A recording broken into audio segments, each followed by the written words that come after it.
Antlers. What an amazing place. We were greeted by owner Dan Kinney, who began to tell us the story of this unusual piece of Americana that his family has owned for many, many years. We acquired the Antlers in 1948. My uncle, Harold, a retired policeman from Detroit, and his brother, my grandfather, Walt Sr., first started it. It was an ice cream parlor, but it was shut down because of the bootleg bar that was down underneath. Oh, I see. And I suppose nobody would have known about it, but whoever was doing the books was claiming $900 a month while selling 1 quart of ice cream. The world's most expensive ice cream, I would imagine. Yeah. But, so they got shut down. My uncle and grandfather came in and they started it up, and it was, at first it was a bar. You had a lot of interesting people come around. They had the bells and whistles to go off when somebody bought a round of drinks. That's what I heard just a few moments ago. Did everybody hear that? A bunch of bells and whistles going off. This is a tradition, isn't it? Yes, it scared me. How do you get that instigated? What does somebody have to do to They ask us. And then you pull it. And then we'll do it, yeah. Let's say, yeah, we have a birthday or an anniversary. It's not $10 a pull. Oh, no. Oh, no. We'll say happy birthday so-and-so or happy anniversary, congratulations on your wedding, or whatever you happen to want us to say. We come in here, we also see many mounts, animals on the walls. This is a new section of your Yes, it is. But in the other one, the one that's the original section, you've got quite the menagerie there. Tell us about that, how that came about. My grandfather was a hunter, my uncle was a hunter, my dad's a hunter, I'm a hunter. And we just been collecting since they opened the building, and a couple of the white-tailed deer that are in there were caught at our hunting camp.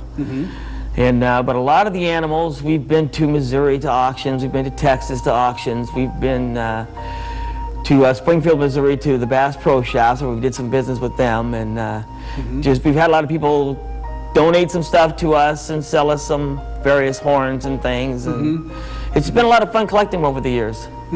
How long has it been called Antlers? Since 1948, when my grandfather and uncle opened the business. Okay, I heard some rumor before that it was referred to as Blood and Bucket, or Bucket of Blood or something. It was, well, actually, they called the ice cream parlor the Bucket of Blood. Why, I don't know, but... Way back, huh? Yes, yeah. Oh, my goodness. So this building is the original building in that section over there? Yes, it is. Yes, it is. And it was built, you have any idea when it was built? No, I really don't. I know it's close to 100, if not just a little over. So you pretty much grew up in this business here. I mean, when you were a little tyke, you probably sauntered over into the restaurant and had yourself a meal or two when you were there. Yeah. A lot of, I bet you meet a lot of people too, from all over the country. Oh yes, definitely. We had a couple come in and tell us that their neighbors in England told them if they ever came over to the States, they had to come to a little town called Sault Ste Marie and come to the Antlers for dinner. It's a unique experience. Yeah.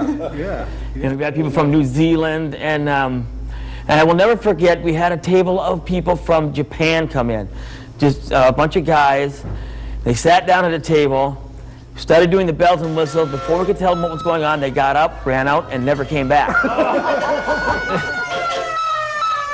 Well, by doing so, that group missed some wonderful food. Delicious, one-of-a-kind entrees were featured on the menu, along with a fresh buffet and salad bar.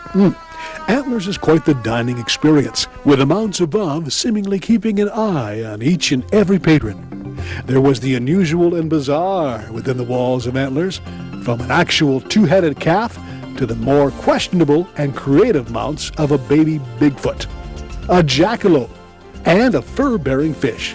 There were lions and tigers and bears. Oh my! Besides the Michigan Magazine Museum Ambassadors of Travel, today's other guests came from throughout the entire state. That day, we had the opportunity to meet many Michigan Magazine viewers who were surprised to see us in this little corner of Michigan. Many others have discovered Antlers and have made it their own little refuge, from the famous to the average Joe and Jane. We soon had our fill of Antlers' delicious cuisine and were ready to head out onto the next destination. Meanwhile, join us on future editions of Michigan Magazine as we continue this day trip in Michigan's eastern Upper Peninsula.